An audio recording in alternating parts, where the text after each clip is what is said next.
From the 2014 CHL Summer Meetings in Chandler, Arizona, here's Matthew Harding and Zach Corder. Good evening and welcome to the first ever Minor League Hockey Report live podcast. Thank you so much for joining us for this jam-packed edition. Our live podcast is sponsored by Superior Signs and Engraving. They are your source for signs, trophies, banners, plaques, and more. Give our good friend Adam Stiles a call at 316-263-4264 or visit them online at superiorsigns.biz. Technical assistance for this podcast is sponsored by our good friend Scott Roberts at ksstorm.com. Give him a look during severe weather season in the Central Plains. And finally, thanks to our partners at CHLforums.com for their support of minorleaguehockeyreport.com. We have a jam-packed lineup here this evening, and let's get right to it here with the general manager and president of the actually, first, before we get into our guest here, Zach has several ways that you can get into this interactive podcast. And Zach, why don't you go ahead and give those? Yeah, you can join us on Twitter and ask questions there with the hashtag AskMLHR. There is a live chat, which is on our website, minorleaguehockeyreport.com. Just click the live chat tab there, or you can join us on Facebook. And again, use the hashtag AskMLHR. So plenty of ways to get a hold of us. Absolutely, and we're looking forward to interacting with everybody across the CHL landscape this evening. And let's get right into it. Our first guest is the president and general manager of the Missouri Mavericks, Brent Thiessen. Brent, thank you so much for joining us on the Minor League Hockey Report podcast. Oh, absolutely. Thank you guys for having me. It's great that you guys are here and covering this. All right. The first thing is, you told us as we were getting ready to go here this evening that you guys are still in meetings. Can you give our listeners a little bit of some of the topics that are being discussed in the meetings as we've went through this week? Well, first, it's great to be here, and it's always good to see your peers and your colleagues around the league and talk a little bit about direction of the Central Hockey League. And as you mentioned, meetings still ongoing today, and tomorrow we really get into a lot of the hockey operations. We get to talk with coaches and bring them in. Today, a lot of the business of the Central Hockey League, talking a lot about the direction and that sort of thing. So, very productive. It's great to be back in Arizona and talking with colleagues and seeing them. A lot of times when you do see them in the rink, it's a little bit more competitive atmosphere. So, great to get down here and have a little bit of time with everybody. Overall, how have the tenor of the meetings gone so far? It seems yesterday was a pretty jubilant day. Everybody was pretty loose, but it seems like today the rubber really has met the road, and we're starting to get down to business here.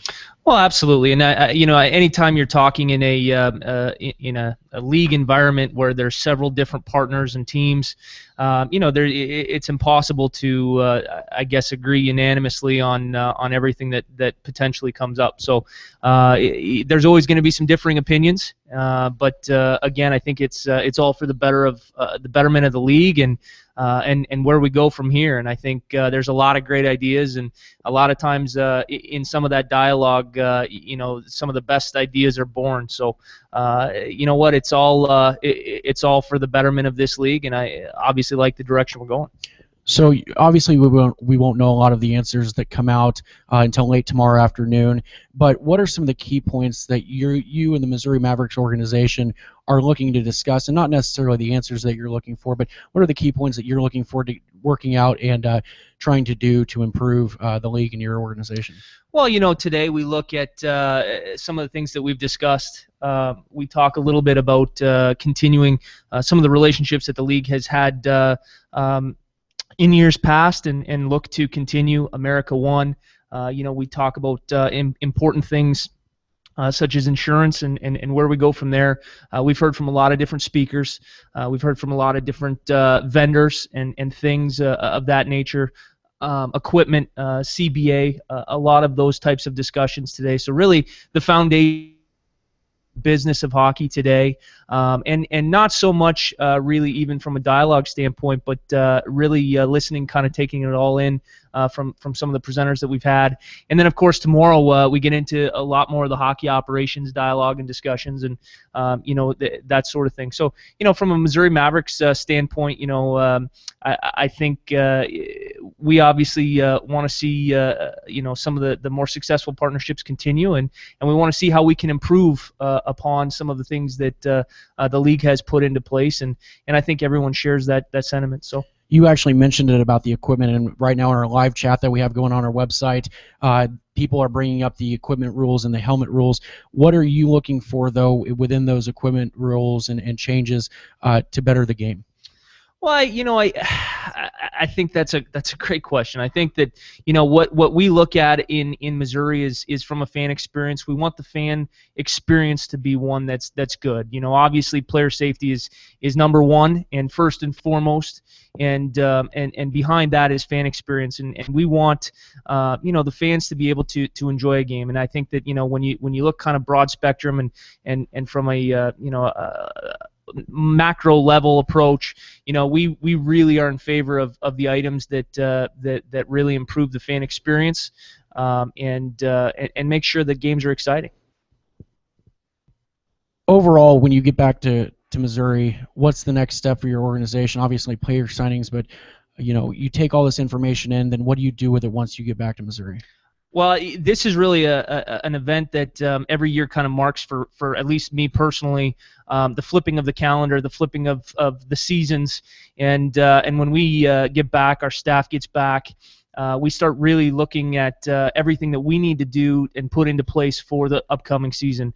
On the business side of things, it's everything from the schedule coming out, which is always a lot of fodder can go on there. You start dissecting that and really looking at who you're playing the most and some of the rivalries you have across the league. You also start looking at some of those longer road trips and that sort of thing. You also really key in on some of the key games that you're going to have at home and some of the promotions you're going to be able to do and maybe some of the charities and organizations that you're going to be able to partner with throughout the year. A lot of the giveaways that need to be done. So there's plenty to be done, and I think that as soon as we get back from this conference, really as you mentioned, the rubber kind of hits the road at that point, and there's a lot to be done to get ready for the season. On the hockey operation side of things, it's as you mentioned, signing players. That's continuing that effort, and really kind of looking again a little bit more on travel logistics and that sort of thing. Dates for training camp and preparing for that, and getting preparing for everybody to come to town. So really, it doesn't leave you a whole lot of time, but you know what? It's always an exciting time of year. You were talking about the schedule here just a couple minutes ago. Where are we at with the schedule? I know fans have been clamoring across the Central Hockey League for when are we going to have a release date for the schedule? Why is it out later than the ECHL, American Hockey League, National Hockey League? It's a two-part question. One, why does it take so long for the schedule to come out? And two, where are the league and its dignitaries at with that right now?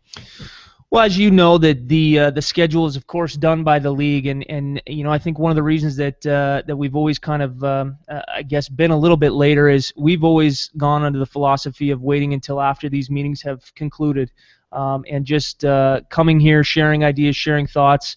Any late breaking ideas that we may have or anything that could benefit anybody.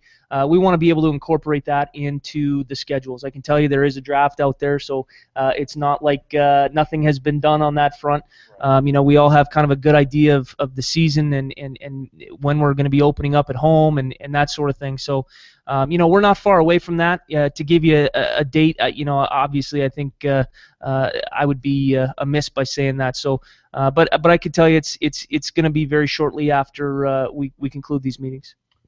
Do you? One of the questions that we have here is from Mike Santee via Twitter at Santee37. He asks, will we see any playoff format changes with the league only having 9 teams? As a general manager, I'll ask your opinion. If the league keeps the format of the 1-8, 2-7, 3-6, 4-5, does it make better sense financially to have the first and second round be 5 games, or does it make more sense to keep them all 7 games so that each team can capitalize, so that the Mavericks, if, for example, they were the highest seeded team, would be able to have 4 home games possibly during each of the playoff series?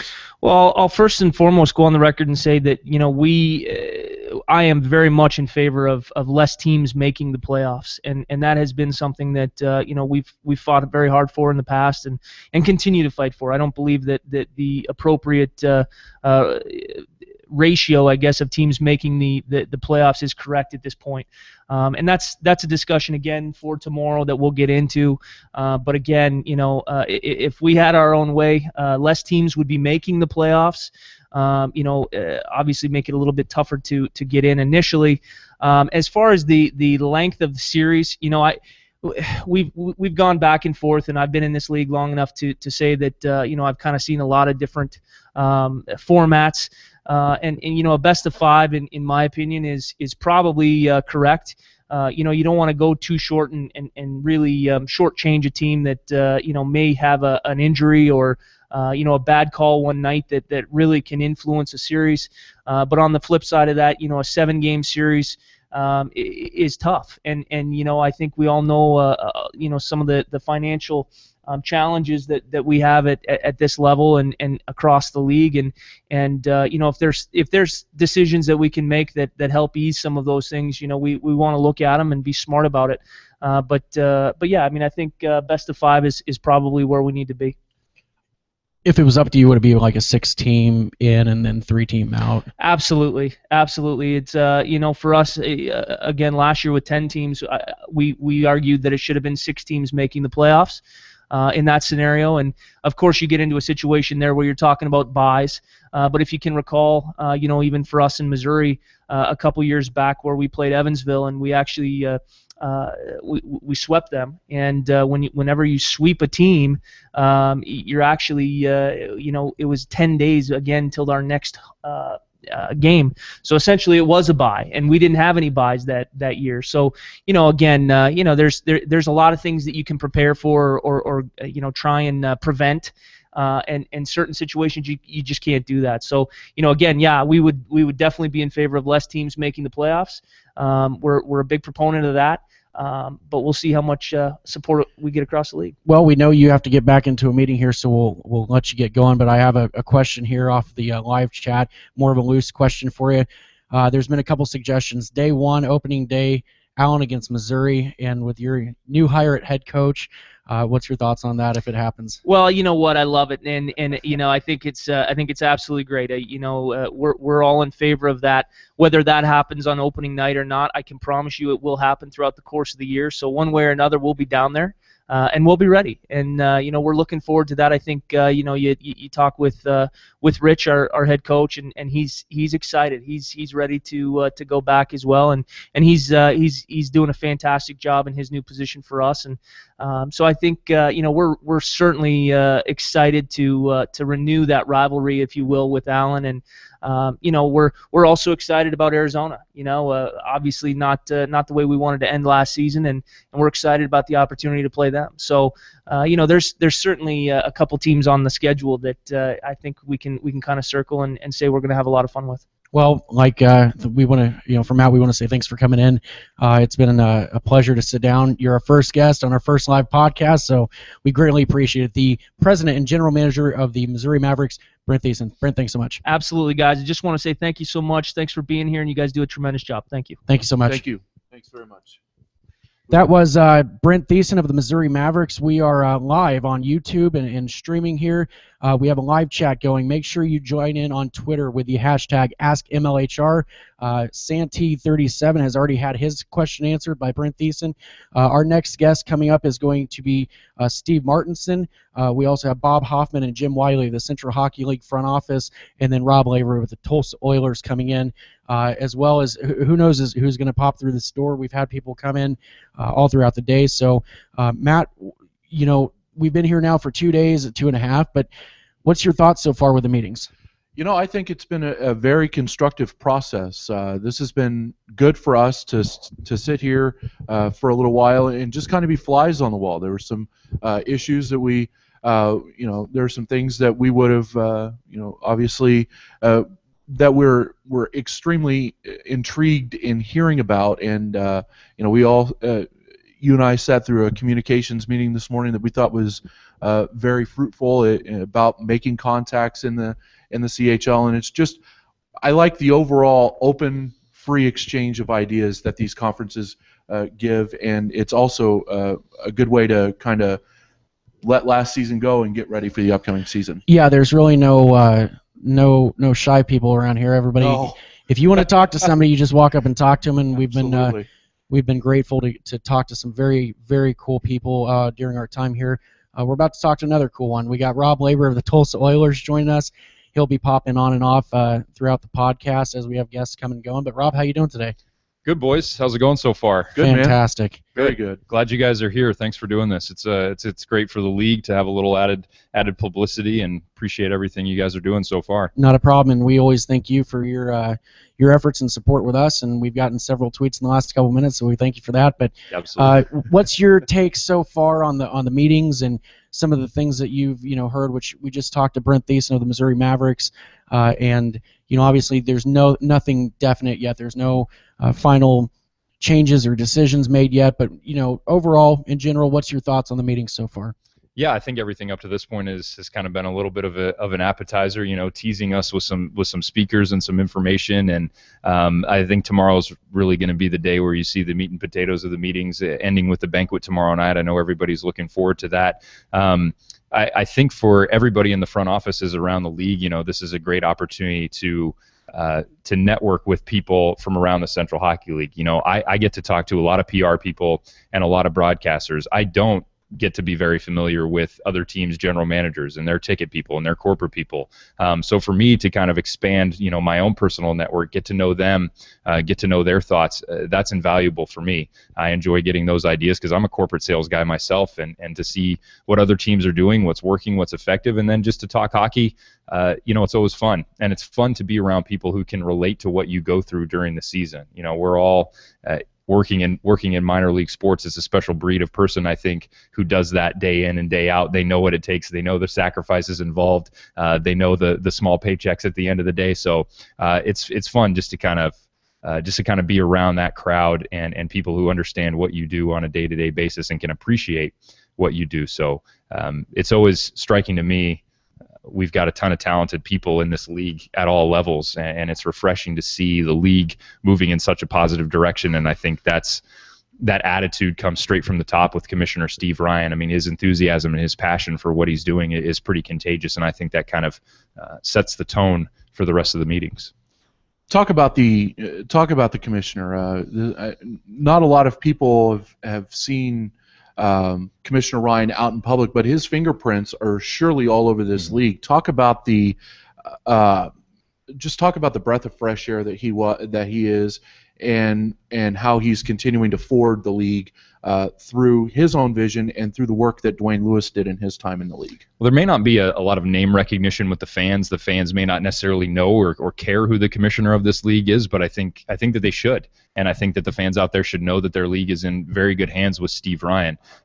We talked a lot about connections and networking, but Steve Ryan brings with him a wealth not only of experience, but of hockey people with him, an army of hockey people, having been in this business for so many years, being kind of an East Coast guy. He's got some connections back there, but he can grow our game, and I think that's the biggest thing that you look for in any commissioner is, can he take the league in a positive direction? Can he enhance the image of the Central Hockey League, not only in the markets where it exists, but all across the country? And I think in that capacity, Steve Ryan is certainly the man for the job. So I've really enjoyed getting to know him, getting to interview him a few times, and no doubt that our league is in very good hands.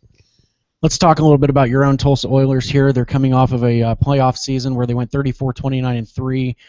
They played a very tough Denver team in the first round, and really, we talked about it on one of our previous podcasts, the schedule, the way that schedule, panned out for both teams really, but it was a tough schedule for a first-round matchup, and but overall, the Oilers are obviously in a positive direction. Bruce Ramsey, given the new ownership situation, which he's been very frank with us about having money now to spend, It must be a nice breath of fresh air to look down on the ice and see a team that is so competitive night in and night out. Just talk about that team and what your expectations are, for the upcoming year.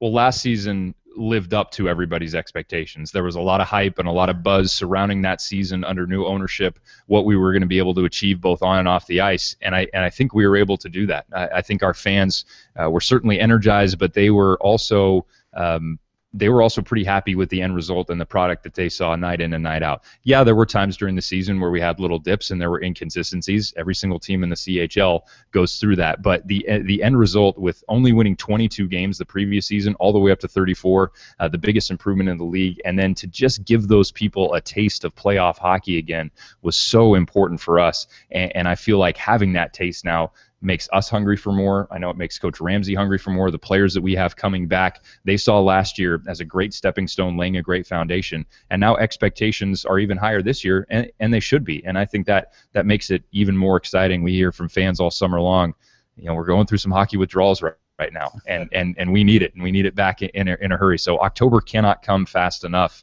in the city of Tulsa, and it's great to be a part of. Well, you and I talked about this last night. Seeing winning hockey back in Tulsa is good for everybody, not just the Tulsa Oilers, not just the Tulsa community, but it's good for everybody in the Central Hockey League, being one of the two now original teams in the Central Hockey League. To get winning hockey back there and to get the fans re-energized about it, it's good for everybody. So definitely glad to hear it. And by the way, Carrie Buzzard says hello on Twitter, so she's listening in. Thanks for listening, Carrie. She's one of our most faithful followers, so we appreciate Carrie being out there and tuning in. Obviously, she's watching our Twitter page carefully, so thanks for that, Carrie. Hope everybody's doing well back in Tulsa. Hopefully she can get some other Oilers fans to tune in as well. Well, there's no watch party at the Fox and Hound tonight, Rob? Not tonight. Not tonight. Why didn't we get that set up? A video podcast, that's where we failed. Maybe there would be some folks at Fox and Hound. Next year. Right? That's next year. Taking steps in that direction. Absolutely. Talk about the veteran leadership that you have on this team. You obviously have re-signed Nathan Lutz and Jake Obermeyer will be back there next year. Just talk about the leadership that Nathan brings to what will likely be a still young Oilers team moving forward next year, and how Nathan kind of works side by side with Coach Ramsey in developing those players. Yeah, I think every team needs an anchor. Every team needs a guy that you can rely on night in and night out, and not just one player, but multiple players. But I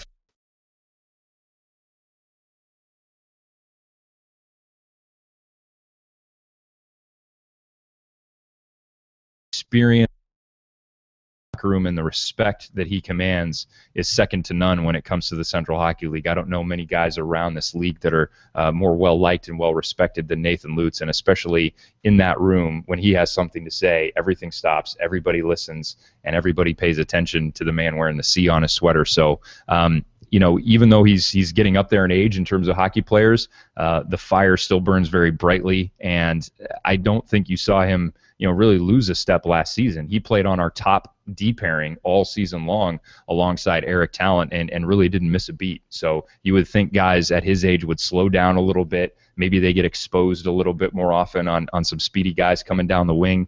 Not really the case with Nathan Lutz. I think he does everything well, especially taking care of the puck in his own zone, brings a very intimidating and physical presence to the Oilers back line. And, not just him, but Jake Obermeyer coming back and Eric Talent coming back. That's three of the six defensemen from last season. So to have half of our D-core back from last year is a great place to start. And for all those Oilers fans out there wondering, why haven't we signed as many guys as other teams? Just exercise a little patience, and in the coming weeks we'll definitely be announcing quite a few more signings and some big names to go along with that. Sounds good. Well, we are grateful right now to be joined by the head coach of the two-time Central Hockey League champion Allen Americans, Steve Martinson. Steve, thanks for joining us on our first Minor League Hockey Report live podcast. Well, I appreciate you guys having me on. Talk a little bit about... It's cooler in here than outside. I just came from outside. Yeah, like it's only 110 degrees. Only a balmy 114 outside. Yeah. Wow. Did you make it out to the pool? Yeah, I went out to the pool. I don't like bath water. The pool's nice. It's just hot outside of the pool. Yeah, that's true. Talk a little bit about your experience so far at the league meetings, and we'll get into your success on the ice. But talk a little bit about the last couple of days here at the league meetings and what your expectations are for the rest of the day and tomorrow. Well, I thought the coaches had a real productive meeting this morning. We talked about some rule changes that we'd like to see implemented, and we're going to present them to the owners tomorrow. So that's something that I'm excited about. That was my main focus about coming. And then I met Wayne Bonney, who's the head of officials, and I thought that was a good meeting. He's probably going to have to bring some new people in, and which I'm okay with. I always say every year I'm going to try to be nice. I'm going to be nice at the start of the season, and hopefully I can continue being nice. So, How long does that last? you know what? All I can say is I didn't get any game misconduct this year. So, Well, that's a moral I'm victory. happy for that. Yeah, exactly. We've seen what you've done on the ice with the Allen Americans in the last couple of years, and it's been phenomenal to watch the skill and the toughness and the overall ability that you have from top to bottom on your roster. When you're going and you're sitting down in the off season, what do you look for in each individual guy to get that chemistry yet diversity at the same time on your roster? Well, that's the biggest league is we don't lose as many players to the American League. And when I was in the East Coast League, it took a lot of fun out because a month into the season, my roster would be devastated, and you'd have a completely different makeup. Here, you've got a lot of guys that want to play in the South. The quality of life is really good, and so we've got more players that we're not looking to loan or aren't looking to be called up. So I always say I've had the same team for 18 years now. It's just different names, and we want to have a good mix of skill, speed, size, and toughness. And the biggest thing that I look for is trying to have a team that's hard to play against, and that doesn't necessarily mean penalties and fighting, but just guys that compete hard. We have a couple questions from our live chat here that we're doing for you. One of the questions from JJ is if you're going to hire another assistant coach or if you're going to coach by yourself this year. Well, we have a guy in our organization that normally I've never had an assistant coach. I actually came in after Richard was hired as the assistant coach before I was hired in Allen. So there is one ex-player in Allen that we're dealing with and seeing if that can all work out. And if that doesn't happen, I've got Tyler Ludwig, Trevor Ludwig, and Kevin Young. Three veteran. They're not veterans on our 300 games, but veteran guys that obviously the Ludwigs played for. Their dad was an NHL player, and having Matty for 2 years. So we have a pretty good core of defense coming back that in the past I just either used a player assistant coach or just had some veteran defensemen that, I had Nathan Lutz 1 year. I usually try to grab an older guy that can kind of lead by example back there. Very good. And then the last question we have here from Keaton Townsend off of Twitter is going to be, how much time do you spend preparing for an upcoming game? How much do you break down the stats and the names and how does that go about in your head, especially with a busy schedule like the Central Hockey League has? Well, a big advantage of the Central League, and I came from the West Coast League. I played in the old Central League when it was AAA and there was only 5 teams. One nice thing about not having as many teams is you kind of know what they're doing. And we try not to change too much of what we do and work basically on our plan, but there's certain things that different teams do. So, we do adjust things. We try to control what we can do, and I'm a big believer in vanilla envelope where do a few things really well versus doing a lot of things just okay. So we make a little bit of adjustments, but obviously a guy like Robinson on the power play, we had him. So there's certain guys that have some tendencies, and even though they're going to do it, they can still hurt you doing it. So there's certain players that we talk about, certain systems that we talk about, but we try to just control what we're doing first. You signed Kevin Young to a deal here almost on the same day that Richard Matvichuk was named coach in Missouri. Talk about what Kevin brings to the back end for your team. Obviously, pairing him with the Ludwig brothers, who are both a couple of very smart defensemen. They can move the puck. You add Kevin in there with a great shot. Just talk about what what kind of dimension Kevin's going to add to your blue line. Well, I thought, he was a really dangerous player in Wichita. He moves his feet really well on the point. He's always moving. He's always changing the angles. And when you change the angles of defensemen, you're opening up other players. And it's something that's hard to teach. It's hard to teach players when they get to that level. My son's a defenseman, and those are the things that he does. I work with my kid at. So, he's got a great shot, and I think that he's an entertaining player. He's a hard player to coach against, and I think his power play and the power play nowadays can be such a critical element of your game that we had games last year where both teams would have a dozen penalties, 10, 12 penalties, and a power play can make a big difference. So I'm excited to have Kevin, and really looking forward to it. Yeah, we're looking forward to seeing him back in the Central League next season. Want to switch gears real quick. One of the topics. So a secret on that is Kevin's actually signed to a 2-year deal. Oh, so okay. Well, there you go. We never announced that, so that's a news breaking. We're breaking news here. There you go. Thanks very much. Let's switch gears real quick. You've been quoted as saying that you think the Central League should be more of an entertainment league than a developmental league. How are you as a coach working with the Stephen brothers who own the Island Americans now and also own Wichita and Tulsa? How are you working with them to make sure that the fine balance can be struck? That way, it's also developmental, but also can have an entertainment component as well. Well, in that case, I think a lot of it is education. I came from the West Coast League where we only had 7 teams, and we had a lot of rules like here. We had a POS. We had different names, but we had 6 veterans.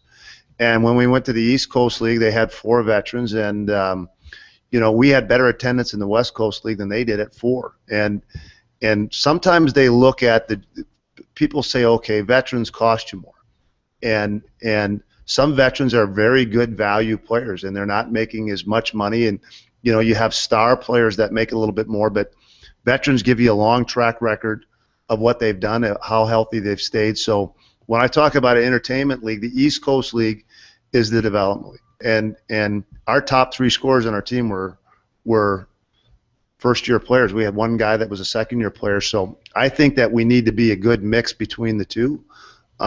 I think in the NHL, you look at their model is they want parity, but they also want rivalry. You look at Wednesday night, what is it? It's rivalry night. And to get off on that, bad blood sells a little bit of tickets, certainly at our level. And having star players, and I think having veterans gives you a better chance. Same with the POC. They've eliminated one of the spots. I'm not in love with that. I think that we can also offer veterans year-round housing is better. It's a more efficient way to pay somebody because you don't have to pay payroll tax, you don't have to pay workers' comp, and a lot of times like we get a deal on our housing. So I'm not 100% behind lowering the vet rule. I think that the veterans can be very entertaining, but I like that we have a development rule, and I use that when I'm recruiting. In the East Coast League, they don't have a development rule, so you can have a whole team of third-year guys, and we have to have young guys, and it gives those guys an opportunity to play. So that's what I'm looking at, and same thing with, I always say bad blood sells tickets. We had a bunch of fights with Missouri at the end of a game that was they scored some goals on the power play in the third period. We didn't like it, and had a few fights, and they had a rescheduled game that was a week and a half later that was rescheduled on a Tuesday night, and it was sold out right after our goalie. And I wanted another thing I'm going to disclose for the first time is I'm pretty sure Matt Vachuk told our goalie to run into their what was it, the mascot? Their mascot, I'm pretty Mac sure the it was Mac. Matt Vachuk that said, hey, if you can bump into that mascot on the way out there. Man, we're 2 for 2 with breaking news. 2 for 2 for new news. Rob, did you have a question there? Yeah, I wanted to ask you, Coach, going into last season, you already have 1 championship under your belt. How did you address with your players, hey, boys, every night we're going to have a target on our back? Is that something that you had to say to those guys, and is it something you enjoyed? And now, as a 2-time defending champions, do you feel like that pressure is going to ramp up even more going into this season?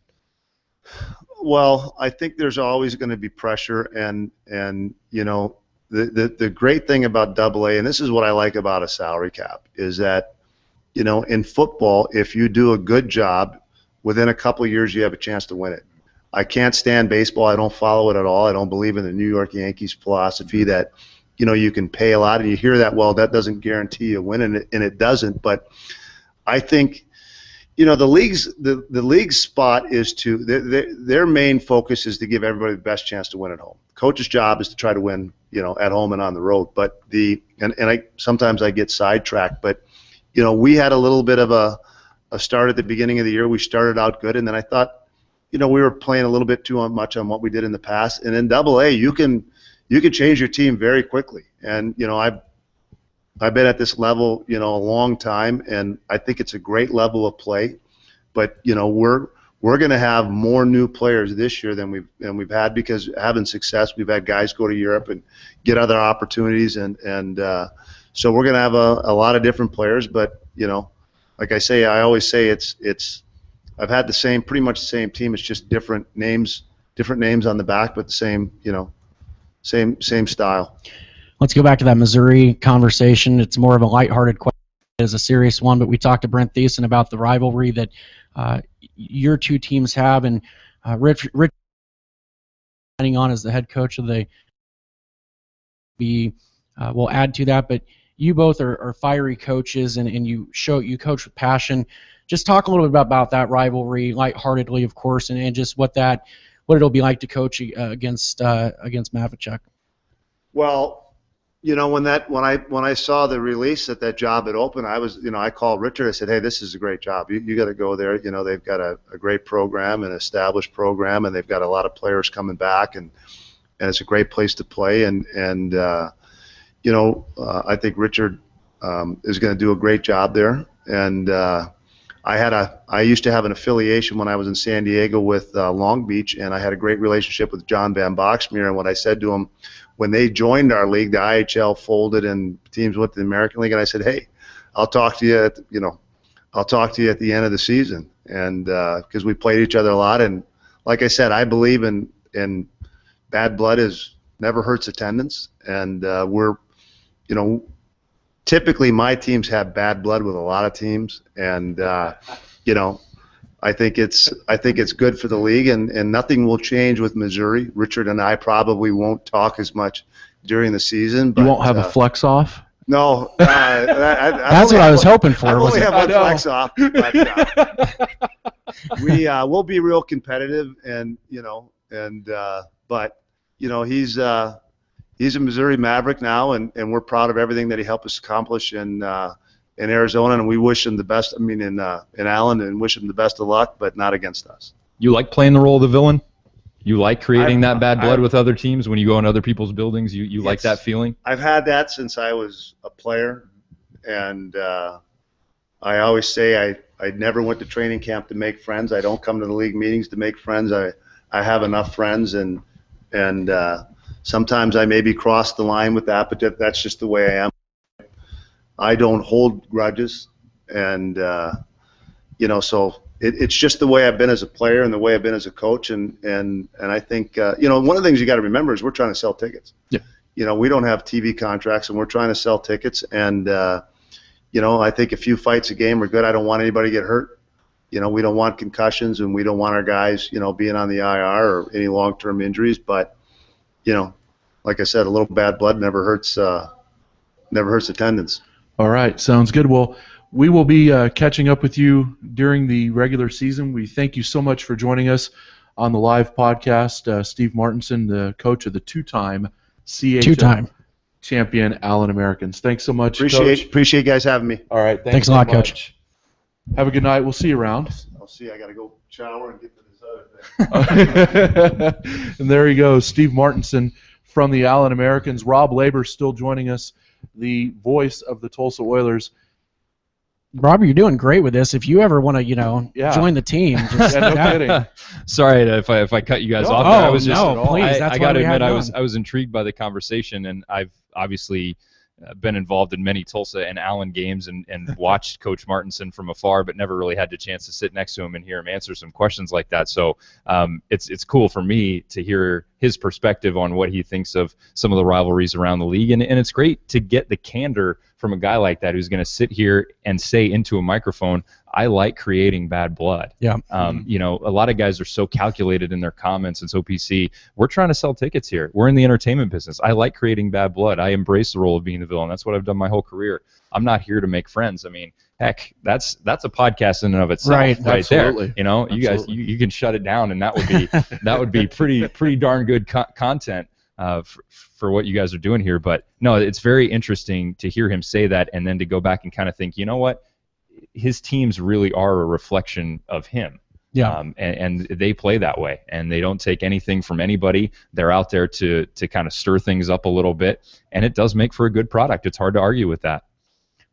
Yeah, it's one thing that Matt and I have found that's so interesting is the candor of the people that we've spoke to in the CHL. And, you know, we've done a lot of interviews, and we tell them ahead of time that we edit the interviews down. But the upfront candor that we get, that they'll sit there and tell us, no, please, air that, is amazing, and it's nothing inappropriate. It's nothing that's bad. Your head coach Bruce Ramsey is a great example of it. He told one of the funniest stories on one of our interviews from an experience when he played that I've ever heard, and so that candor and that kind of not necessarily blue mentality, but just to be open and upfront about their thoughts rather than so generic. What you can hear, especially at the higher leagues, you listen to any sports network and you have a head coach on there, and it's the same answers and it's a different face, you know, with the people. So, and I think that's what's nice is these guys get it, and I think most of the coaches around the league, they get it. They know the business they're in, and not only the business they're in, but the league that they're in and the kind of people that they're trying to market to and cater to. And this is what fans crave. I mean, I know if I was a fan of a team, I don't want to hear the same cookie cutter responses coming out every time. I want to get to know these guys' personality and what they really think behind the bench, and that's what's so cool about these meetings and an interview like that with Martinson is what really comes out. And that's the way it should be across all sports platforms, you know.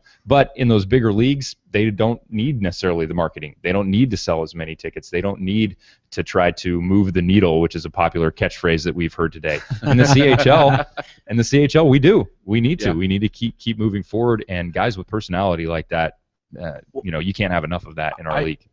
I think that the beautiful thing about guys like Steve Martinson and Kevin McClelland and Bruce Ramsey and Richard Matvichuk is that they all have a story to tell. And you can sit down and ask Kevin McClelland, hey, what was you're a 4-time Stanley Cup champion, what was your best memory of the Cup? He can tell you an Esa Tikkanen story. He can tell you about the time that his mom and dad was there and which Cup was more gratifying for him. Steve Martinson could tell you about which one of his championships was more gratifying. They all have stories to tell, and I think those stories and their mentality as coaches are really what move the needle in this league between the end of the playoffs and the regular season. Well, think about what those guys have in common too. The background is the same. Steve Martinson, Bruce Ramsey, Kevin McClelland. McClelland and Martinson played at the highest level. Rammer never made it to the NHL, but the kind of players that they went out there for a reason. They didn't back down from anybody. They had repeated concussions. They got their nose broken tons of times. Those guys spilled a lot of blood on a lot of ice during their playing careers, and it's good to have them as coaches because that carries over to the CHL, and we hear it from fans all the time. Man, we love the product, but we kind of wish there were more fights. Well, we love those rivalries. We want to see more of that. We sat in a sports forum this morning where one of the speakers on the dais said that coaches sell tickets too, and it doesn't mean that they sit at the box office or behind a phone and make phone calls. The way that their team plays, whether it be in Steve Martinson's case, not only physical but they win as well, they sell tickets. So if your team is entertaining, and Steve Martinson has preached about the entertainment of the league, then that sells tickets as well, and it makes it easier for the front office people who have to make the phone calls to sell those tickets when the on ice product is entertaining and fun to watch. And it really was a great quote this morning to hear them say that, head coaches and coaches in general sell tickets. And look, it's not going to devolve into what it was back in the early 90s of the CHL when there were maybe 5 or 6 fights per night. Some people want that to happen. I can tell you, it's probably not going to happen. There's more skill involved in the league now. Players are faster. They're smarter. There's way more depth than there used to be. So I think the overall product, the actual hockey itself, is better. But you still need an element of that from time to time to get into the fan base and to be seen. And we don't ever get as much response as when I post a big fight on YouTube. Sure. Or Ramsey starts going after one of the officials as he's walking to the tunnel. That kind of stuff. People just eat that up, and you need it. And that's the entertainment value that people are looking for, because that's the way that they can go, hey, I'm going to this Tulsa Oilers game. Some of them going for the simple reason of going for the fights and to watch, Bruce Ramsey get after not to pick on any one guy, but a Jake Brink or or somebody like him. At what point are we doing the referee breakdown? Are we gonna name them all and then well, that's and then gonna grade happen. and then grade them out? Is there we're a going half hour to dedicated to we're going that? to finish up the live podcast, and then we're going to record a separate podcast that may not ever air, and that's when we'll break down the officiating. You guys know where your bread's buttered, don't you? Absolutely. If you're just That's joining why we're us, here. you are listening to the live Minor League Hockey Report podcast from Chandler, Arizona at the 2014 Central Hockey League summer meetings. We're thankful to be joined by Rob Labor, the voice of the Tulsa Oilers. We are still yet to be joined by Bob Hoffman and Jim Wiley of the Central Hockey League front office, and it's been a great couple days. If you would like to get involved with the conversation, send us a tweet with the hashtag AskMLHR. You can also comment on our Facebook page. And then the best part, you can join in on the live chat. You can go to minorleaguehockeyreport.com, click the live chat button, and join right in on the conversation. So we were going to be joined by Bob Hoffman here in just a couple of seconds.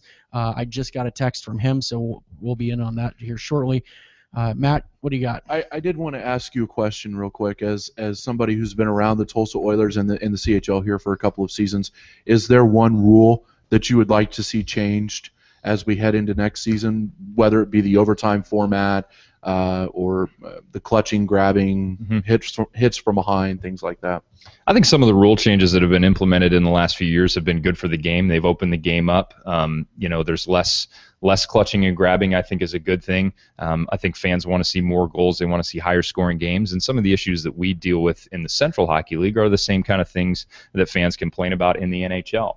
So there's always going to be that debate, I think, about, can we make that goalie equipment a little bit smaller? Can we make those nets a little bit bigger? I would probably lean a little bit more toward the hockey, purist side of things, where I don't necessarily want to see that happen, and I don't think you need widespread rule changes because I think the game is great as it is.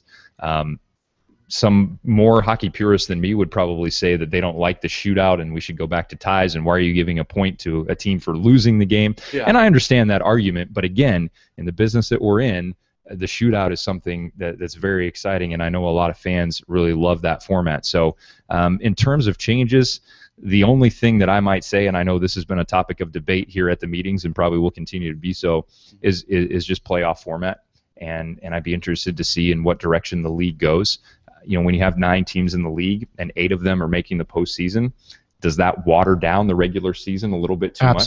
Your regular season, to me, should mean something, and it should be important. Every game should be important. When 8 of the 9 teams are making the playoffs, I'm not so sure that's the case. So I don't necessarily think that it has to change, but I would be in favor of the number of playoff teams being diminished. Yeah, we talked to Brent Thiessen right before you stepped in, and he mentioned the same idea of, less teams creates more competition during the regular season. In your opinion, 6-3 right now sound about good, or should it go less than that? Well, if you have 6 out of the 9 teams, make the playoffs, then you're getting into a situation where do the top 2 teams get buys? Right. And then those teams are resting while the other teams are playing. I don't necessarily think that in the game of hockey that's an advantage to be in the groove of a regular season where you're playing, 3 games a week and then all of a sudden nothing. Yes, you get healthy, and you get some guys who are a little bit dinged and scratched up. You get them better, but at the same time you lose some rhythm and you lose that game tempo. And I'm not so sure as a player or a coach that I would want that. So I would be in favor of a more traditional, either you're going to stick with 8 or you're going to cut it all the way down to 4. Do you feel like do you feel like 4 teams though would maybe give the perception to a Central Hockey League fan of the old IHL days where, there were so little teams and then only 4 teams made it? Their playoffs were over like that. Yeah. But there's more teams still today in the CHL than there was in the IHL at the time. But is that the perception that a fan might get with only 4 teams? I can see the benefit during the regular season, of course. I mean, that creates a tremendous amount of competition. Possibly. And I don't want to say that the fan perception doesn't matter, because it does, but what drives everything is revenue. And when you can give teams an extra, even if it's 3 games for one playoff round, that's what we had, in Tulsa in the first round of the playoffs last year, 3 extra games. That revenue is big time. When we can tell our corporate sponsors, hey, there's a little bit of a playoff escalator here. When we make the playoffs, we're going to get a little bit more money. That's very attractive. And when dollars and cents really are magnified in this league, and the difference between staying afloat and coming back next season and being able to put some things in place that you want to, those dollars and cents really matter. And so I think it would be tough for the owners to maybe go down to a 4-team playoff, just because so many teams then would miss out on that additional revenue. And right on cue, absolutely. Here's our next 2 guests. Rob, if you want to actually have a seat over here. We're going to do some shuffling here. We're joined now by Jim Wiley and Bob Hoffman. Jim is the Director of Hockey Operations for the Central Hockey League. Bob is the Director of Operations for the Central Hockey League. Your title changed from at the end of last season, so I completely fumbled about it. Every 10 months, it seems. That's all right. So whatever you want to call what me. does a Director of Operations do? Or the better question might be, what doesn't the Director of Well, Operations it's do? interesting. It's interesting you got the both of us here at the same time, because it's a good way to kind of parallel it out, that the on-ice product and the guys, when you see the players on the ice and what they're dealing with on a 333 total games in the league basis, that's what Jim covers, and he deals with that hockey operations side. I deal with pretty much the other stuff. So whatever doesn't deal with guys on the ice, when you're talking about the game ops that a team may do, the marketing, the PR initiatives that teams have, that's what I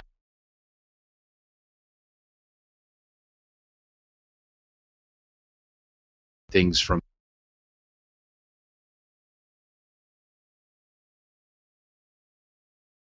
on those officiating things that happen. We're strikes. interdependent. Yeah, right. But Both that's at least positions somewhat are of a summary. interdependent. There's been a lot of talk already in our live chat about the officiating, which I'm sure Jim. All good stuff, right? Oh, absolutely. Jim probably doesn't want to talk about. But Jim, let's talk about your job title a little bit and just your day-to-day operations within the Central Hockey League. How long is the show? As long as you want it to be. You can go as long Remember, as you I told want. you just have to ask one question, Right, and then you're right. done. It's multifaceted, and Bob, in a generic way, basically said the stuff that takes place in a lot of ways in preparation for a game, primarily from hockey standpoint, the hockey operations, the coaches, the officials, and there's some interaction with Mr. Hoffman here on the off-ice officials, and that's where the interdependency comes in when you have certain protocols that both officials, coaches, and players always have to follow in order for things to be clean and smooth as often as you want. And on top of that, there's immigration aspects that are fitting for officials as well as for players, in getting them all in proper work status to be able to work in this fine country, United States of ours. And in the same instance, you have rules and regulations that need to be updated depending on the flavor of the day, or how the NHL is reacting to what they believe needs to be an upgrade on their rules and regulations. The trickle-down effect to the American Hockey League and to the AA levels, such as us. So those are some of the items, along with player contracts and monitoring contracts, monitoring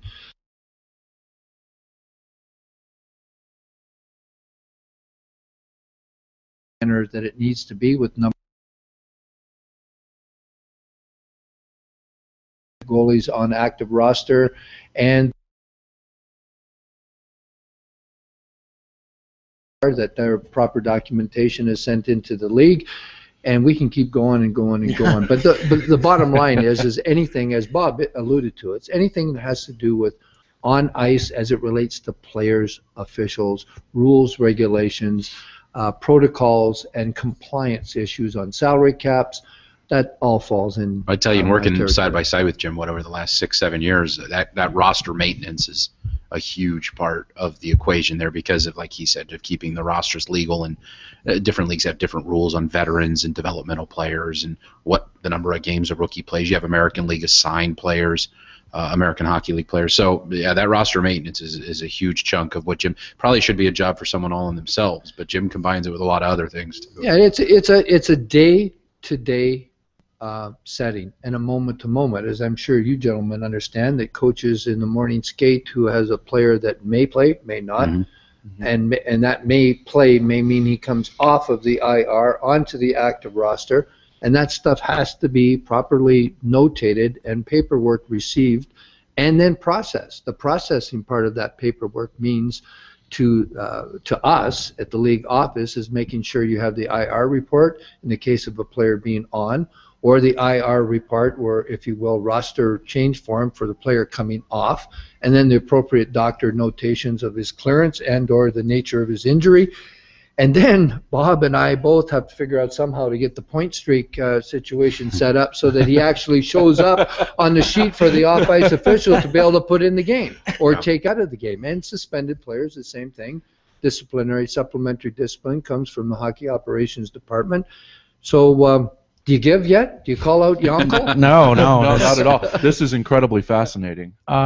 Let's get in, though, a little bit into the summer meeting side of it. You both have a lot to do with how it's set up and the discussions that are being done. And Matt and I were fortunate enough to sit through a couple great meetings today that Bob put together. But a generic question that obviously we don't have a lot of answers, so we're going to ask it knowing that there's not a lot of detailed answers yet, but the fans have already asked, and Mike Santee off of Twitter has asked it again. What rule changes are being discussed? Obviously, we don't know the answers yet, right? But what rule changes and what are some of the hot topics that the fans want to know that are being discussed between today and then tomorrow in the league meetings? Well, I'll set the stage quickly, and then Jim can kind of elaborate on it. But thanks, Mike, for the question there. A lot of things that just so fans get an idea of what happens here for 2.5 days. I mean, there is a lot of discussion where Jim coming into these meetings, myself to a certain degree, we've looked at a lot of different angles and done research on things that could be potential rule changes and things that could be out there.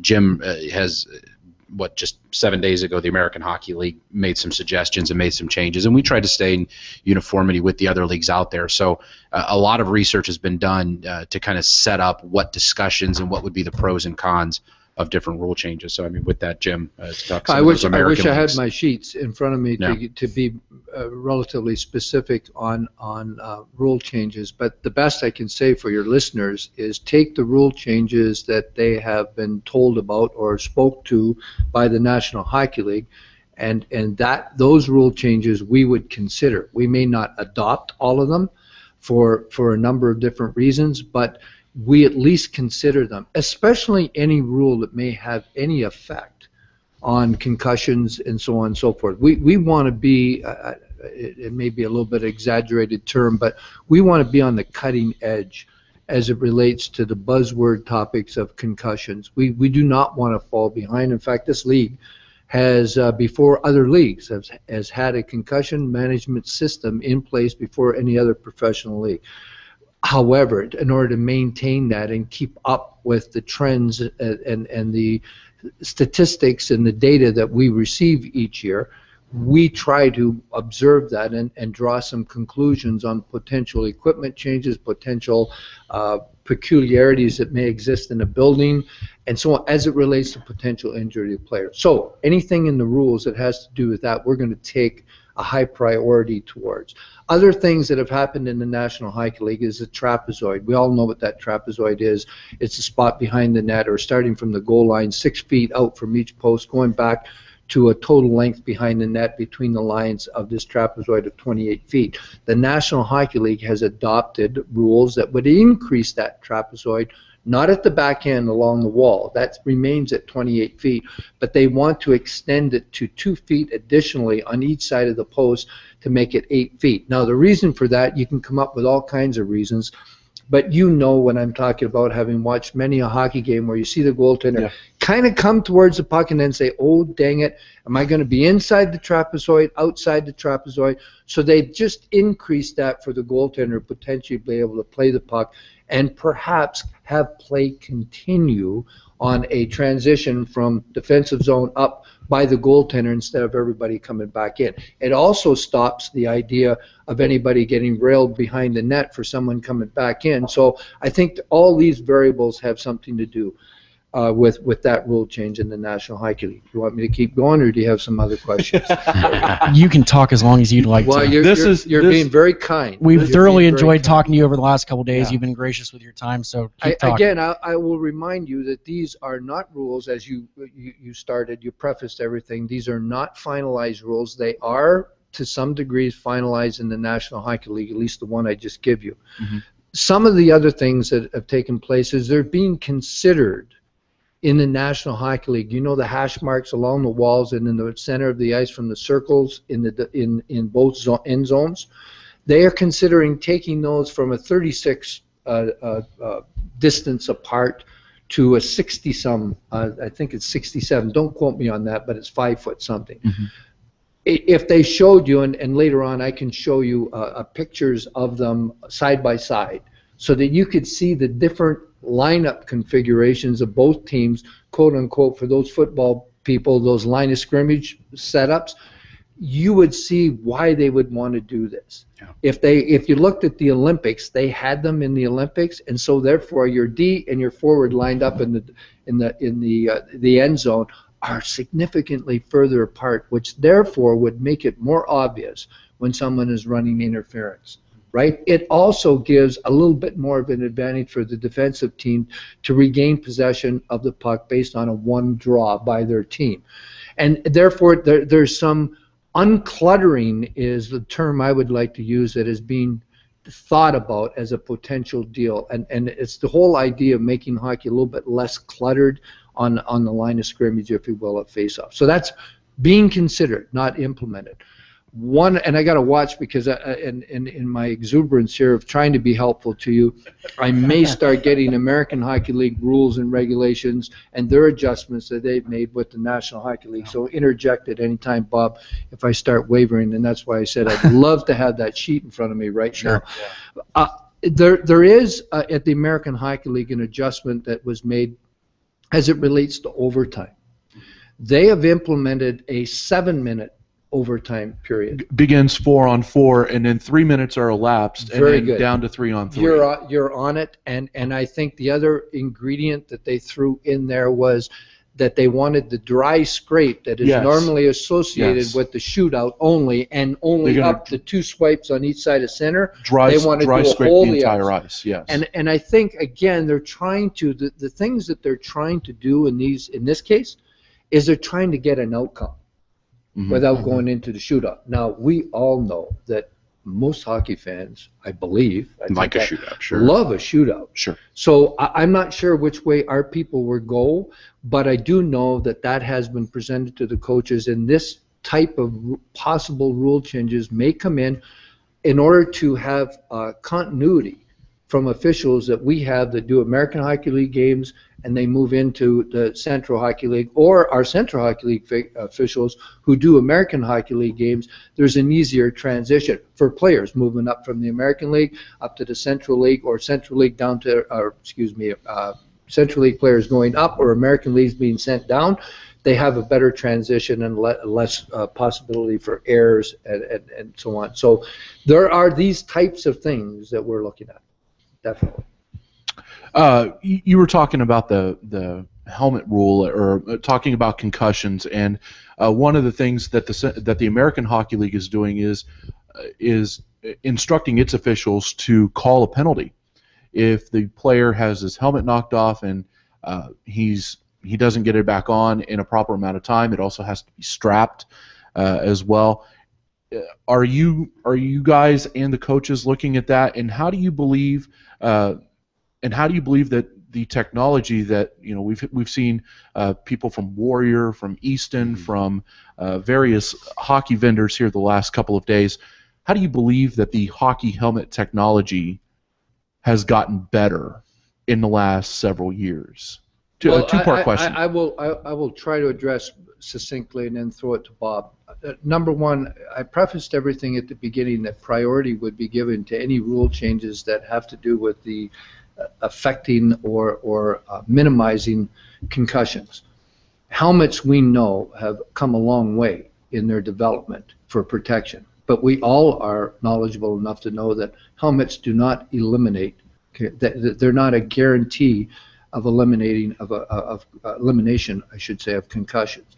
But we certainly recognize that without one, you probably are more susceptible. So the rule that you referenced is that if the player loses his helmet in the course of playing out on the ice, he's got two choices. He's going to either get a 2-minute penalty if he doesn't get off the ice, and I can't remember what the other option is. He can retrieve the helmet. He can retrieve and put it back on. Yeah. So if he doesn't do that, if he doesn't do that immediately and he gets back into the play, he's going to be issued a 2-minute penalty. That's not a rule in our league yet, but as I said to you earlier, there needs to be some consideration for that, because we do not want to be behind the 8 ball or observed as a league who does not have consideration for their players as it relates to concussions.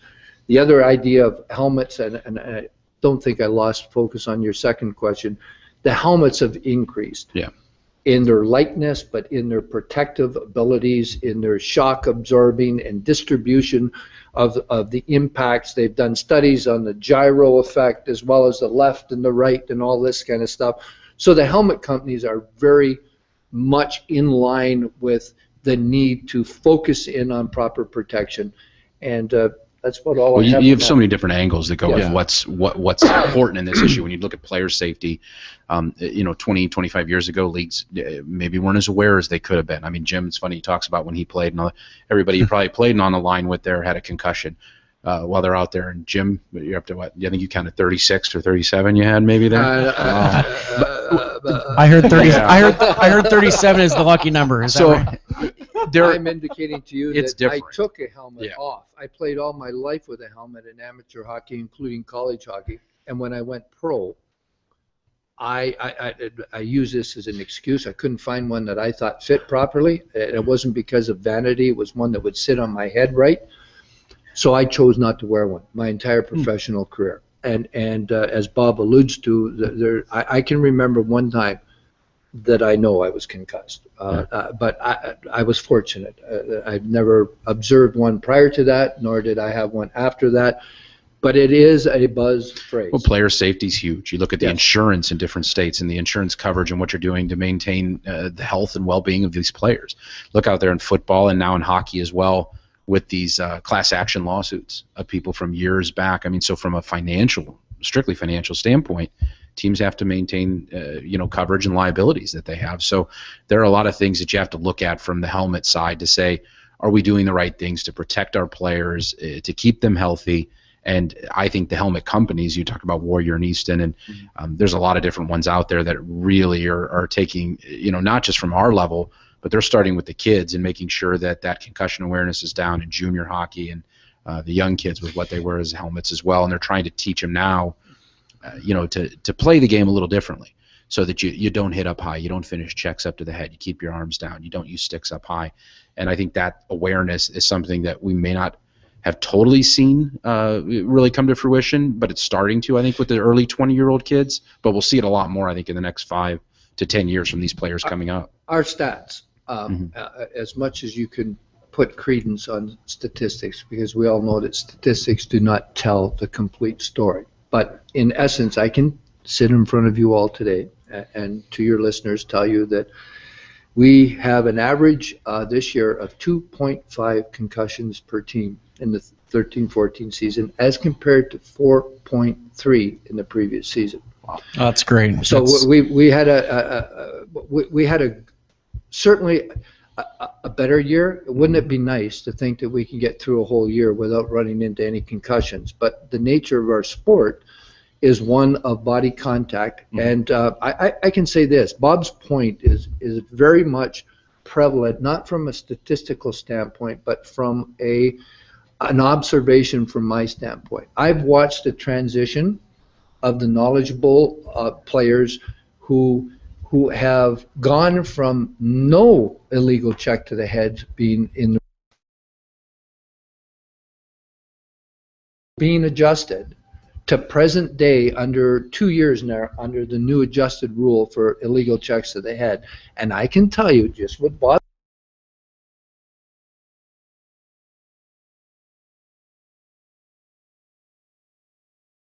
0.3 of the previous year, I think the transition is coming.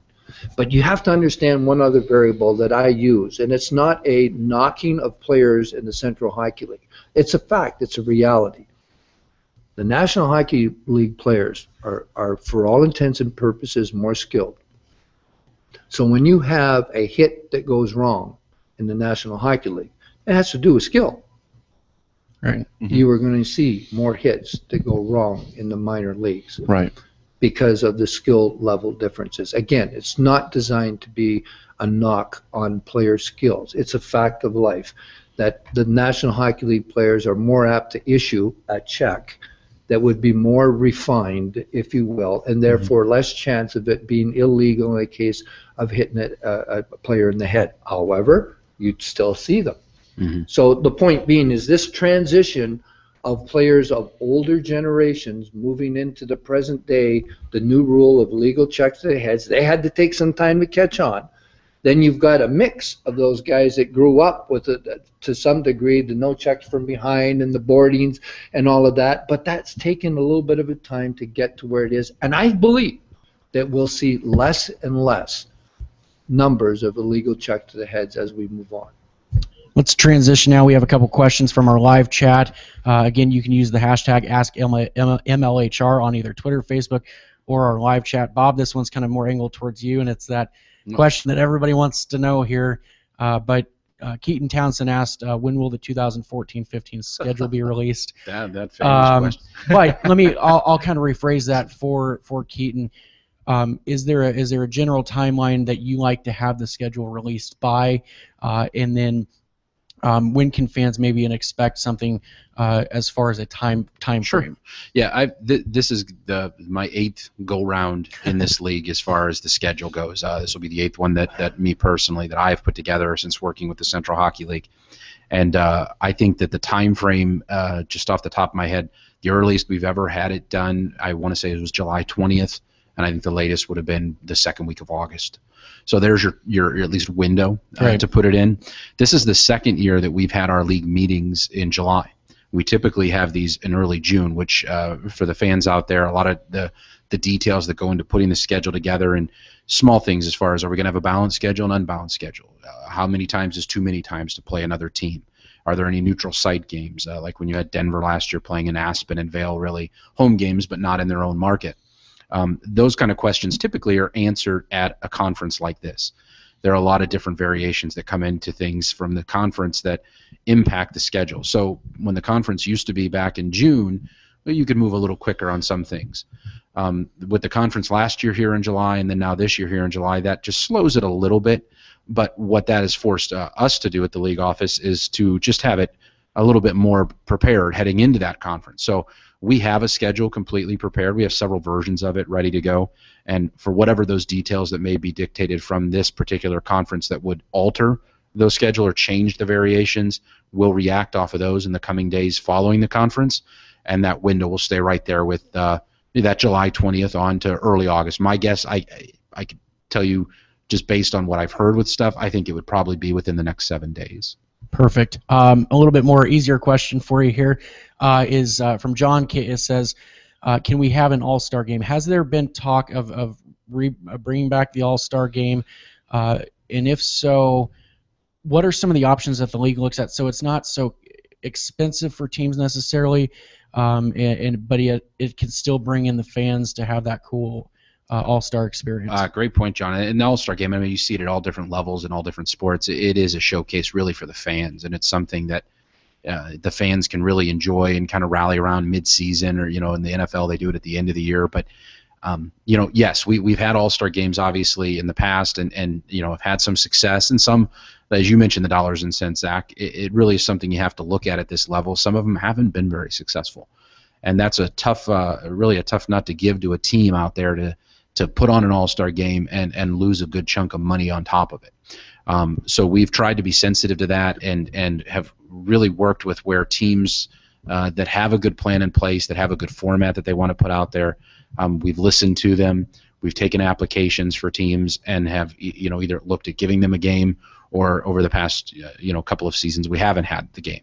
I can tell you, to answer the question specifically about this year, I mean, in the future, absolutely, we want to have All-Star games. We hope that they're profitable. We hope that it's something that gets great crowds, because that's another point of an All-Star game, is they don't always draw great crowds. Right. You'd like to think that they would. They don't always.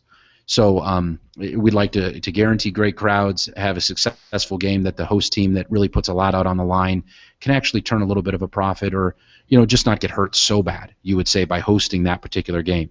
So in the future, yes, we're working towards that model to come up with, if there is a perfect fix. For the 14-15 season, I can tell you we have applications. We are reviewing those applications, and we could grant an All-Star game for the 14-15 season. So it could be back as soon as this January. There you go. Is it built into the schedule for an All-Star break? I know you have 3 days for an All-Star break there. At this moment, every variation of the schedule that I have has a break, yes. Okay. Is there a version of the schedule that has a game built in? Yes. Okay. Yes, absolutely. Okay. Yep, and we'll know that when the schedule is finally released. We'll have that determined. But as I said, we have applications, so we are able to say that there are teams that have at least proposed budgets and are interested in putting something out there to host an All-Star game. One of the things that we wanted to touch on real quick, and it has been the topic here of the podcast with the last couple of guests we've had, is the playoff format. The CHL has 8 teams making the playoffs in a 9-team league. Are the two of you and Commissioner Ryan and the coaches and general managers and owners looking at a variation of that playoff format for this season, or will we continue with an 8-team playoff and maybe shorten the lengths of the opening round or 2 series, and then have a championship series be a best of 7? Well, what can fans expect from a playoff format here this year? Well, I'll go quickly, then Jim can kind of follow up with it. But there are a lot of different things when you look at in a 9-team league of trying to find what's the perfect combination of playoffs. Fans love the postseason, and you want to reward teams. You want to make the regular season matter. You look back, we had 18 teams a few years ago to where we had 9 teams in each conference, and 8 of the 9 made it, and we took a lot of heat for that. I mean, people thought, well, there's just nothing to the regular season. You only had 1 team in the South and 1 team in the North not make the playoffs. There are other leagues out there that all teams made the playoffs last year, from a particular conference. So finding that right combination, it's tough to do and to figure it out. I'm almost, me personally, if you ask me, I'm a purist from it. I look and say, well, shoot, let's have 4 teams. I go back to the old baseball days where the AL champ played, the East and the West, and then that was it. You had 4 teams making it. But I understand the importance to fans, to teams, to generating a buzz even for the following season. You may have a team that comes in that really has a very long shot of winning a playoff series, but those 4 or 5 games they may play in the postseason could be really instrumental to launching their drive for the following season. So it's important that's there. But yes, we absolutely are looking at different options. Whether 8 of 9 makes sense, I can't answer that right now. Whether it comes down a little bit, we want to make sure we maintain credibility, but still give teams and fans the opportunity to really have a good push at the end of the season in March and now in early April to try to qualify for the postseason. But Jim, I would only say that in response to another part of the question as it relates to the rounds and the number of games within each round, I really do think that similar to what Bob's talking about as to the variable of how many teams make it, I would say that everybody is trying to discuss and find the right formula as it relates to that as well. There are elements of economics that I think you all and we all can understand that perennially the the draws in the first rounds from an attendance standpoint is probably normal. And as the team progresses through the playoffs, it usually picks up. But on the other side of the coin, from a negative side, the expenses are the same.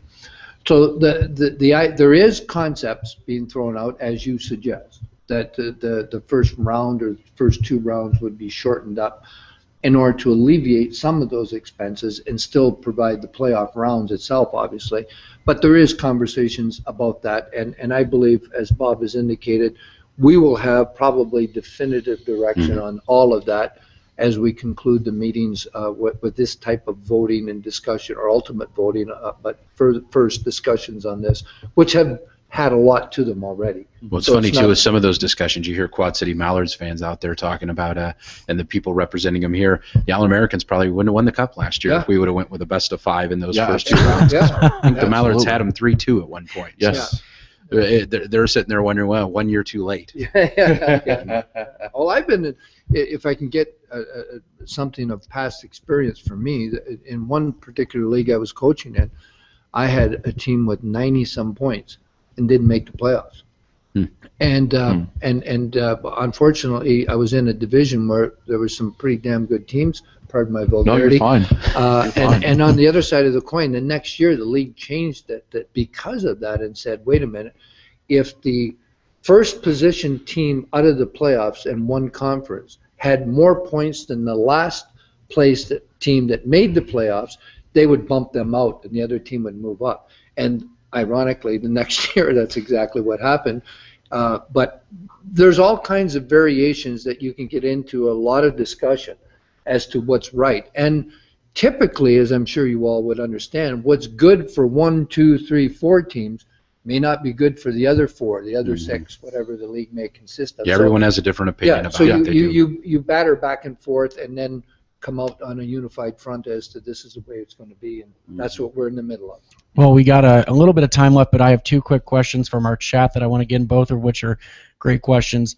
Keaton's got another question here that I'll just pose real quick, and it kind of goes back to the schedule, but it's a really great thought-out question as far as, has there been any thought about starting the season a week or 2 earlier in order to trim a few weekday games off the schedule, resulting in more revenue for most organizations? Oh, yeah. I like okay, so that's the basic answer. But the thought behind it, though, is it trims the weekday games off and then brings in more revenue, which I think for the Central Hockey League especially, if you can get those weekday availability games, and I think it goes back to if the arenas are available and whatnot, but it's a win-win for everybody. Absolutely, and there I can't tell you how much research is done on we on sure timing of when to start, when to end. Number of games goes into that too, because I mean, you sit there and you look at 66 games which we played last year, and which is on the table to play for this season. Is that too many when you're dealing with 23 and a half weeks? So are you dealing with, if we move it up 25 and a half weeks and start a little bit earlier in October? Is that going to get you that financial balance that a team wants, because you take away a Tuesday or Wednesday and we're going to add some weekends in there? What we've looked at and what we've found, to answer Keaton's question specifically about moving it up, the way that, if you notice, I mean, the NHL, the American Hockey League, they're playing hockey. Shoot, July 4th, it feels like they're sitting there still dropping the puck and playing hockey.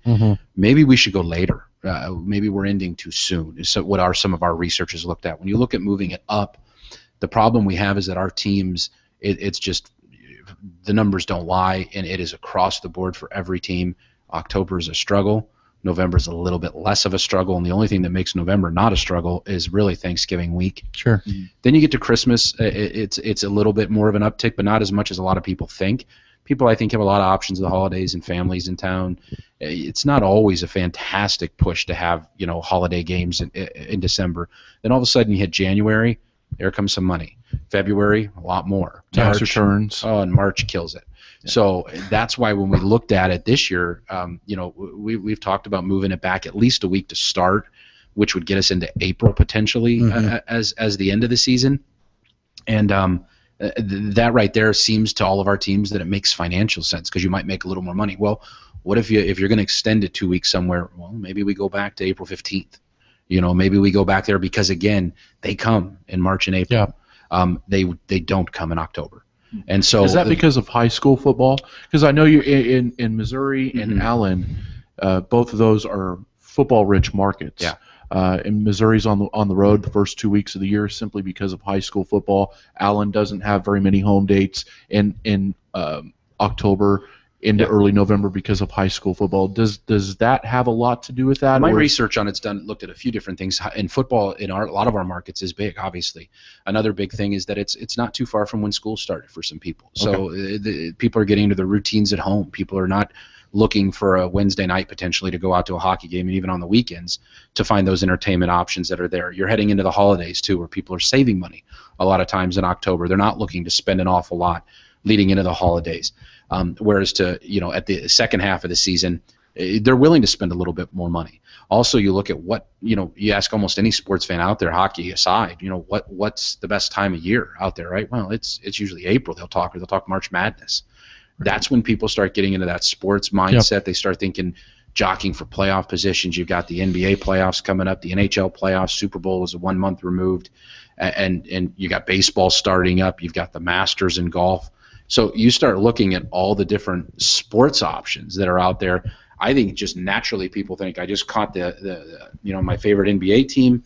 It played last night. They're trying to get into a playoff spot. I'm a Blackhawks fan, and they're doing really well. Let's go to a Mallards game. Let's go to an Oilers game. Yeah. I just think that entire sports mindset changes in the spring, which we need to then take advantage of. If you look at the way our schedule's built, weekday games in October and November are few and far between. Well, it's because fans aren't going to come to them. Right. Then you get to the second half of the season, which coaches hate, because then they're going to get a lot of 4 and 5s and some very busy weeks. Well, it's because fans will come to games in April and March, so we're going to make it a lot busier for the teams at those time of the year. So I think, Keaton, it's possible that extending the season could be something to be looked at in the future, but my guess is it'd be extended more on the back end. Real quickly here, in the Central Hockey League put out a press release in the middle of the season about the future expansion of the league, and I know that we could talk about this for 20 or 30 minutes, but we have a social gathering here, and real quickly, so can you just update us on the thoughts of the expansion? And I know that there's not going to be any definite team announcements or anything. You've mentioned that the schedule is pretty much ready to go, but with the approval of the owners and the teams, but where is the league looking to go? And just generically, what is the drive, and where does the league want to be in the next 2 to 5 years? Well, Commissioner Ryan has come in and done a great job of just identifying. There are markets out there, sure, and you can find a lot of markets, and you can probably look back at the history of expansion, not only in our league but in other leagues, and find where teams may have went wrong, and where maybe a team rushed into a market that was either too big to where that fan base wasn't there, or maybe it was a market that was too small and there weren't enough weren't enough fans in that particular area. So he's done a nice job of identifying those markets, and really the way our league right now, over the past couple of years, some of the hardships that may have been there, we have to really base on the strength that we have, and we've got to look at building the current franchises that are in existence, making them stronger, making sure that this is a great league that's going to last for a long, long time, that any expansion market that comes in is going to really thrive for many, many years, that it's not just a shot in the dark, that it's not one that's going to come in and be a fly-by-the-seat franchise that, unfortunately, a year or 2 years and then they're gone. Right. We want to get out of that trend, and I know every league probably wants that and thinks that as well. That's the steps Commissioner Ryan is trying to take. So some of those markets, though, I mean, I wish I could be more specific. I just can't. But sure. What makes sense financially? I mean, I'm sure Rob will tell you, from Tulsa, probably if we put an expansion team in Eugene, Oregon, it's a little bit far away, and we probably shouldn't do that. We need to look up where our niche is, which is up the center part of the country. And Rob, I'm sure, loves getting on the bus and heading to Allen and Wichita a lot more, than potentially likes getting to Prescott Valley or to Brampton. So we need to make sure we go up the center part of the country and really build our strength and our base. Sure. And then you can build from there. And you look, not that we've done anything wrong in my estimation on where we've expanded to, but with the number of teams we had even 5 years ago, we were a little bit further out. Right. We had a team in Ohio. We had teams, west and in Colorado that were there, that are still there. You had Arizona. So in the talks that we had years ago to even go up into Ontario, it's something that I think there is a footprint for, and it could connect the dots to some of the teams that we have up in the north, and even as we put more teams hopefully in between where we are in the north and into Ontario. That team from Ohio you're quite familiar with, but one of them at least. That question was actually by one of our co-writers here at Minor League Hockey Report, Jason Shavy, listening in. So thanks for that question, Jason. But we are joined by Bob Hoffman and Jim Wiley of the Central Hockey League front office. We are grateful for their time. They've been gracious with that. So, Bob, especially while you're sitting here, we want to thank you for setting all of this up. You've been unbelievable with helping us not only get here, but with setting us up with this great facility in this room. So we're thankful for that. You're very Thanks welcome. for coming Glad on, you guys both can of make it and enjoy it. And this is something as we move forward. And again, I'm going to give a lot of credit to Commissioner Ryan with it because he's got a very good media background coming from NHL Properties. And, he understands that the connection we need to really have with our fans is one that we've always, strived to have a very good one, but we can always look in the mirror and do a little bit better with it. And we're looking to really improve in that area, come up with a lot of different things that make our fan base certainly a lot more of the product and a lot more of what we really look to entertain throughout the course of the year. So fans, we appreciate you out there, and we appreciate you guys being that conduit for us to the fan base. All right, and we sure. I'll speak for Zach and Jason. We appreciate the relationship that we have with you, Mr. Wiley, Commissioner Ryan, everybody in the front office, and it's an honor to be here and to cover your league meetings. And it's very nice to go to kind of see how the rubber meets the road and kind of have the curtains pulled back a little bit to kind of see some of the decisions that are made. Well, I apologize, to be honest, that Mr. Ryan couldn't be in here as of yet with you, and hopefully you guys can get at least a taped interview with him before. Yeah. But for the fans out there, it's really interesting. I mean, I would say, Jim, probably, I'm not exaggerating, probably 18 hours out of the day, it's a meeting that's happening somewhere, different things, and it can run anywhere from from something that's, we've talked of scheduling, and we've talked of, you look at some of the hardcore hockey issues, to something that's a marketing strategy that's out there, something that's even, you talk of expansion markets and things like that, or even building leases.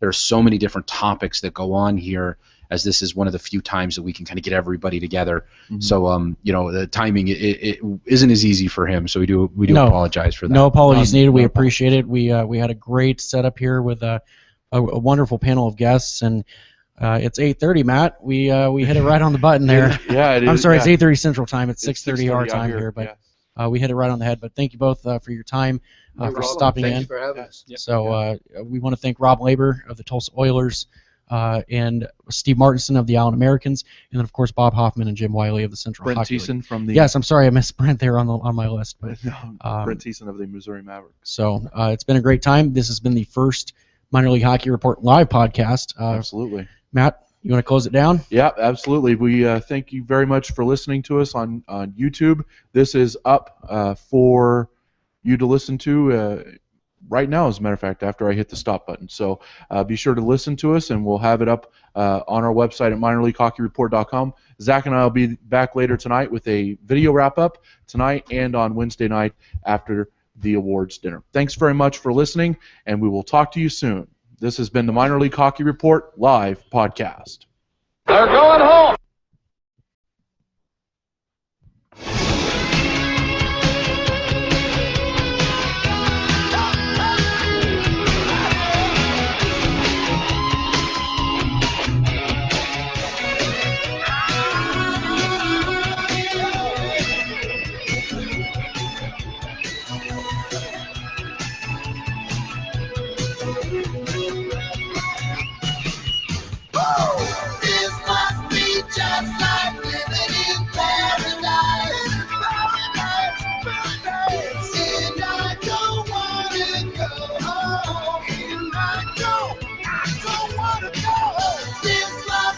Just like